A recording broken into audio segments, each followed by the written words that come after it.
You're welcome back to the AM Weekend Show. My name is Divine Onwoha, and I'm still here with Ogochukwu Osai. How are you doing? I'm fine. I've been doing well. Okay. Yeah. So we talked earlier about living abroad, and living abroad is now a matter. It's an issue. So while some people are pro-Japa, other people are anti-Japa for different reasons. But while that is now a conversation now, there are questions we need to now ask. Talking about our roots now, should living abroad cost us our roots? Because this is like a major issue. Sometimes we see even Nigerians, even people living in Nigeria, forgetting their roots, forgetting their culture. And we hear a lot about Igbo people speaking only English. I mean, I won't embarrass myself right now off camera when we were talking about a particular place that our guest mentioned, and I needed to, remind myself where that place is located. So we're going to be having this conversation about preserving Igbo identity, even if you are in the diaspora. And to have that conversation with us is Chief Ikenna Nwatu, an Igbo Ambassador. Welcome to the show, sir. Welcome. Thank you so much. Good morning. How are you doing, sir? Now that is beautiful. I mean, I like that your cap is representing. Yeah. This is amazing. Representing. Anybody fogging now would think you're related to Odumodu Black. The culture united together. True. All united. Okay, you don't feel somehow that it somehow gives you off as someone else's persona or identity? That's not his identity. Right. He's just a good ambassador. So where we are. We have the Igbo cap. Anybody can wear it. Yes, true. But I think he's the one that made this style popular. Okay, this particular style. Oh, really? Yeah. Okay, that made it look like this. More of a heart like this. True. Anyway, it's all for the culture. Welcome once again. Thank you. Okay, so I'd like you let's start this way. What does Igbo identity mean to you? I was reading your profile, and such a strong portfolio. I saw all the things that you have done so far and have been doing. So I'd want to ask, what does this thing mean to you? Why do you have to go as far as you do to, represent the culture the way that you do? Yeah, like I said, it's very important. We mustn't let our culture die, our identity. We must preserve it. And it takes a lot of confidence to do that. True. In a world where everybody wants to speak English, of course you have to be educated. Education is good.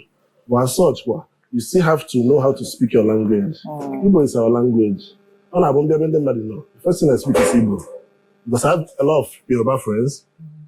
When they see the elders, it's that they are greeting. Yeah. But you rarely see an Igbo person say Otutu. We go with good morning. So now, is it a matter of esteem? Is it our self-esteem or what? But in the Yoruba, they keep their language. And that's what I want to push. Igbos, our language must be there. And we are educated, we know, but we have to speak our language. What is very important. But what would you say is the major reason why Igbo GMA like this? What would you say is? I would say it's esteem. Self-esteem issues. Igbo I have this inferiority complex, This is the first time I'm hearing that too. Igbos are known to be really proud. And I would that complex a lot. Okay. You can excuse them. A lot of them are even trying to teach their children Kesha Igbo. Then I wonder why. Even Enugu na Igbo. That one is a pity. But some people abroad, I can excuse them. Why some of them are intentionally trying to learn. We teach them. We organize all those programs to teach them, and they're willing to learn. But some people actually they didn't even want to learn at all, which is terrible. It's terrible. Yeah. So, I'm really curious about, your intentions or how you're intentional trying to promote Igbo culture in the UK. I mean, it's another man's country, another man's world. So you being intentional, what does it take? How have you been able to do it all this while? Okay, so it takes courage, it takes confidence. And one thing not like Igbo, authenticity. Not like when you're authentic, You get from the by, even though, like I said, if you can also Oyocho Igbo, because of the accent. So I make it from the by, they're trying to put in that accent, which is fair enough. But when through Igbo one leg, drop that accent, go to Igbo self. Even if you're speaking English, so with your normal accent. But I say, no, I don't want to sound Igbotic. My English get Igbo accent. Igbo. In a suit or to put that accent when I'm in fair enough. But in a suit one leg, swallow your normal English. Use your Igbo accent or even drop that English, swallow Igbo. Yeah, but language, but some of them actually had the after her, like I said, something about esteem. You have to just do your thing, be authentic. That's what the white man even likes. When I am not trying to fit in before you are now. Okay, I like that we're talking about authenticity. Now you're the one there, we're not there. But I'm going to speak based on the things I have heard so far. You live abroad and we hear things like racism. We hear, now we're talking about authenticity and trying to overcome that low self-esteem and all of that. Yeah. For someone who lives abroad, and when we hear cases like racism, we hear that there's a way that they look at you if you're not white. How do you cope? I'm asking for the challenges that you've been facing so far. And if this authenticity thing we're saying is actually workable, seeing that there's such an issue as racism. The truth is, racism is everywhere. As much as I have tribalism here, it's everywhere. One thing you can never hear me speak about racism.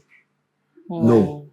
I'm not on a train or you shift to a room because you don't like me. I'll just balance my leg. Go. It doesn't affect me. You like them, you are white, I'm black. Cool. No way. The same way it happens here in our country. We mustn't lie like we don't see all those things. The Yoruba and the Igbo. We fight ourselves. So it's everywhere.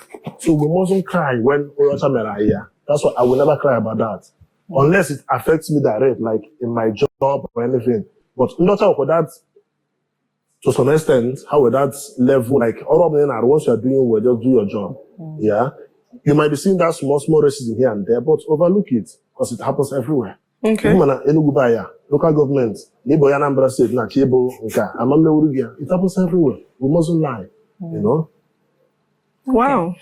So I would like to ask, you've explained about how it's difficult to an extent, right? So, and also there is this by UNESCO. Yesterday I was reading about something. UNESCO is saying that they are predicting that Igbo culture and language, most especially, will be in extinction around 2050. And also saying that you can, excuse children outside Nigeria if they are not able to speak language. What do you think? Do you think people outside Nigeria would lose, especially this generation, will lose touch of Igbo culture as time anytime goes on? soon? So about the fear is so scary because the way it's going, it might even come sooner than 2050. That's the truth. But that's why we are here. We are trying to promote it, preserve it, project it. We are trying to make the youth, embrace it. I intentionally didn't come in my Ishiago or something. As in Kambeko as a youth, then with my cap, that's the identity.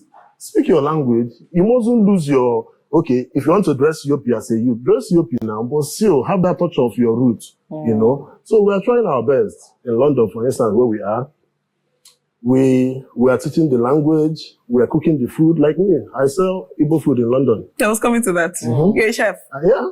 I do abacha, I do okpa, fear, anything just to give them that touch of home. Just to try to, my own best, I try here. I can't do more. Trying to preserve this identity. Like Igbo, you mustn't feel shy identifying as an Igbo person. It doesn't make you inferior. No, it doesn't. I came London 2 years ago. When I in London, I wanted to work in a club. Now, some of my friends, they were laughing and saying, no, you can't work in a club. You don't have the accent yet. You don't have the London accent. So, it doesn't matter about accent. I'm educated. I went BSc. I went MSc. I can speak English. I can understand what you're saying, what you understand mine. I must have the accent. But still, I later broke that yoke. After 1 year in London, I became the manager of the biggest club in London. Biggest black club, the manager, which was a great feat for anybody to attain. But like I said, it takes confidence. You must, Igbo, even my Facebook name, Instagram name, Igbo Tik, didn't my name. Igbo Tik Ikenna. I'm not scared. That's my name.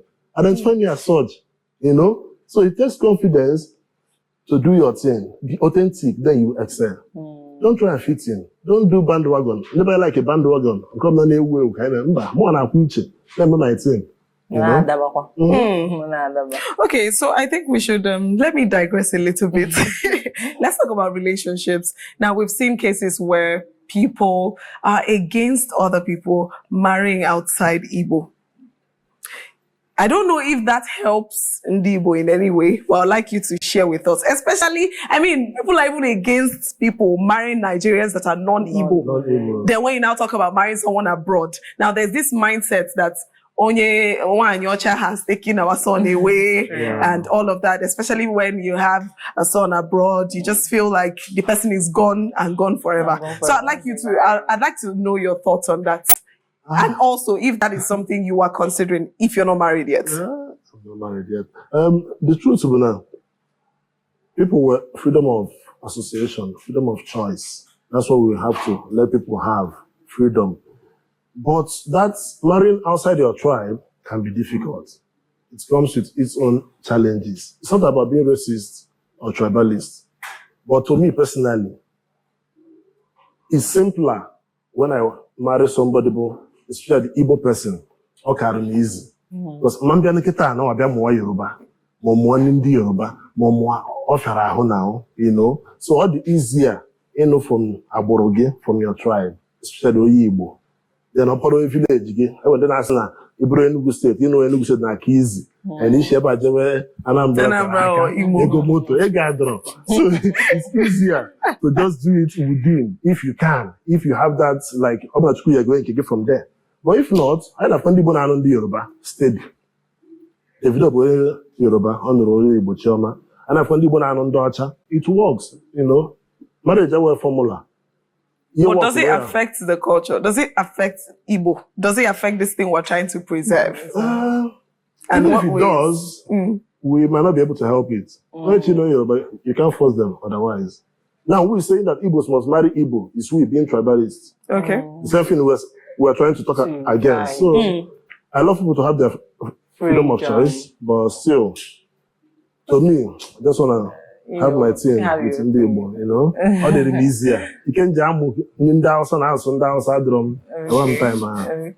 Okay, just like you cook when learning, you say you cook in UK. So I want to understand, how do you are you able to get those things over to that place and maintain it as a business?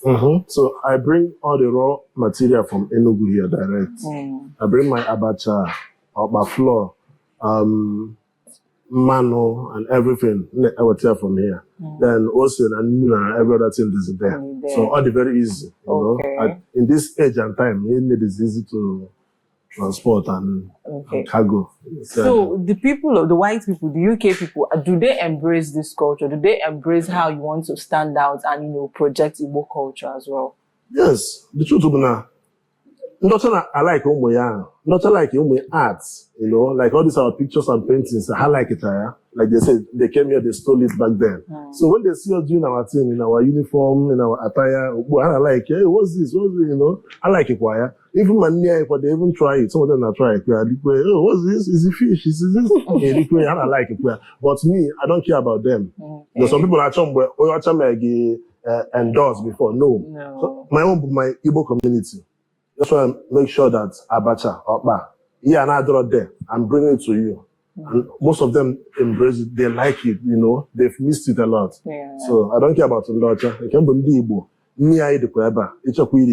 Identify with your people. Like July 12th, our Igbo Day in the UK. Once in a year, Igbo Day. So a very big occasion.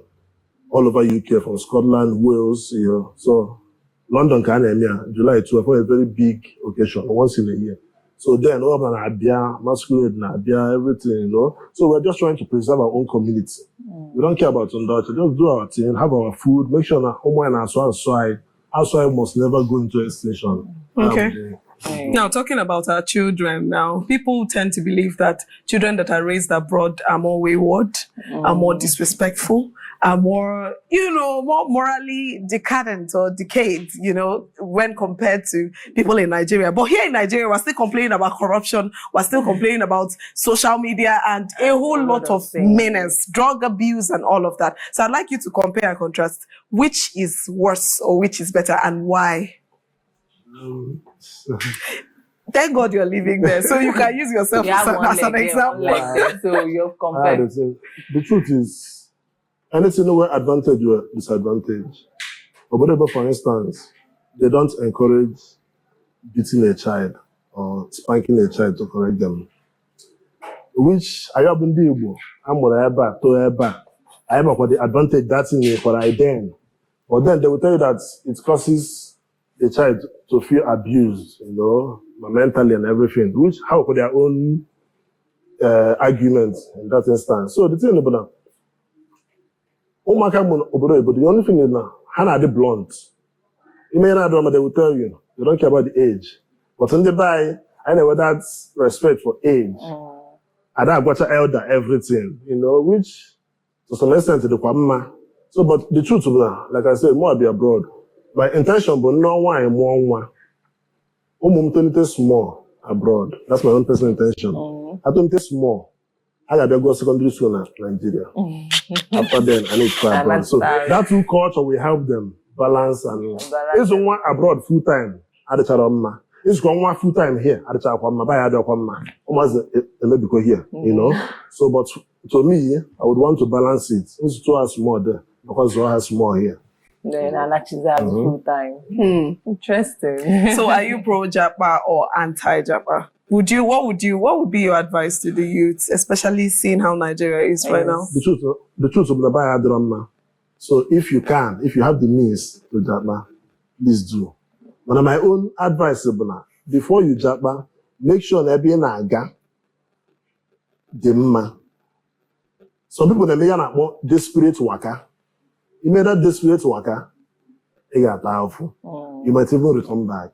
When they got in Nigeria, there was somewhere like Cyprus, Turkey. I guess in the over there now. Nothing is happening there. You got powerful, you come back. My advice to people, if you must travel out, I have the issue. So now, agents are saying, what do you 5 million or 4 million? American card in so every year I'm there. But it's this way to live, buy a drama, but you end up regretting it. But if you must travel, there were 5 countries in that one day, mother, Buyebu, Ezbo, Obodoibo. But you do at least 25 million naira. At least UK, US, Canada, Australia, and any of these top Europe countries, like Germany or Omoya. Apart from these 5 countries, any other place in Aga, 1 out of 10, a make care from them. But the rest of the 9, what's happening to them? But if you're in UK, no matter what, if you're working, you're gonna have to go equal tax, you save to something. I have the issue. I have doctors here, the buyer, maybe 400,000 naira, 300,000. I don't know what they in. But see, if doctors are happy about UK, now a menial job. But that menial job now for her at least £2,000. Or put your wound here, you save to £1,000, which is 2 million naira. So you can't tell him to come back to be a doctor here. So as human being, here I'm a survivor. We need to survive. It doesn't matter what you are doing.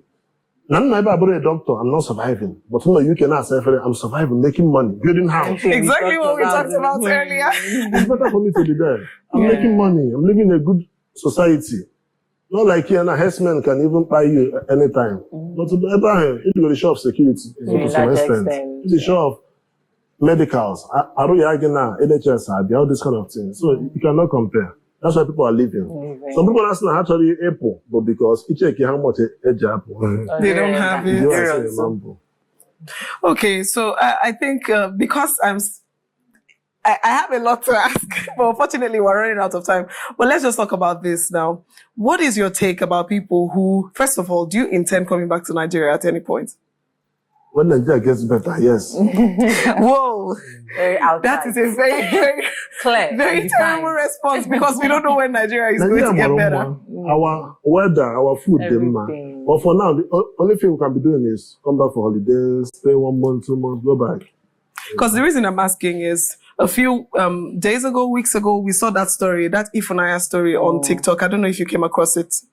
Okay, so the summary of the story is the man had his family abroad, with himself abroad as well. So he worked for so many years, and then at some point he decided to come back to Nigeria. Okay. So he, of course, most of the times, Anna Rono in the village, so that whenever you are tired of wherever you are, you come back and rest. So he came back to rest, and I guess he wanted to spend the rest of his life here in Nigeria because he's quite an old man. So he came here and went through a lot because his brothers and his siblings, sister and 3 brothers, they locked him up, took charge of his money, his pension that was coming, and everything, and his life was just terrible. Now, that is just one of the horrible stories that we hear. We hear stories of people who are abroad and scared of coming back because Ndina, Makandina, one or two, he'll do 1 or 2 and your life will just spoil. Yeah. So, if we're seeing that, does it mean that everybody should just be traveling and be going and never return? Don't have any plans of coming back. I mean, because I've heard from you now, you're saying when Nigeria is going to be better, and we don't know when that is going to be. So are we saying that everybody that makes money and is able to travel should just go finally and not come back? Not finally. Like I said, I will always come back every year, but not coming to back visit. Every year, at least twice a year, you come back, at least every year. If everybody abroad comes back twice a year, once a year, that's still fine. You want to come back to live here. What are you doing here? Until I don't know now. I don't know right back here, that people are surviving in this country and this economy now. Most of their people are abroad. When they send you money, you survive. Apart from that, if all of us are here, doing what? We're not doing anything here. Sad reality. This is quite sad. I mean, I'm really happy for you. I'm happy for the amazing things that you're doing. I mean, you're a chef, you're an Igbo ambassador, I think you're a dancer too? Which one are you going to be showing us today? But yeah, I'm really, really happy for you and the progress so far. And I hope that going forward, you'd continue to prosper in your endeavors. Thank you so much for joining us. Thank you. That was Chief Ikenna Nwatu, an Igbo ambassador who lives in the diaspora. And I hope that this is a conversation we'll continue to have so that we can continue to strengthen and preserve our identity as Igbo. Up next on the AM Weekend Show is our social media trends. We are going to be taking a trip to the streets of social media, Twitter, Instagram, Facebook, to find out all that is going on. And of course, we'll have our hot takes and fresh perspective. Joining us for that segment will be Ijoma, who has just come back from Opera Square, but right after this short break. So don't go anywhere.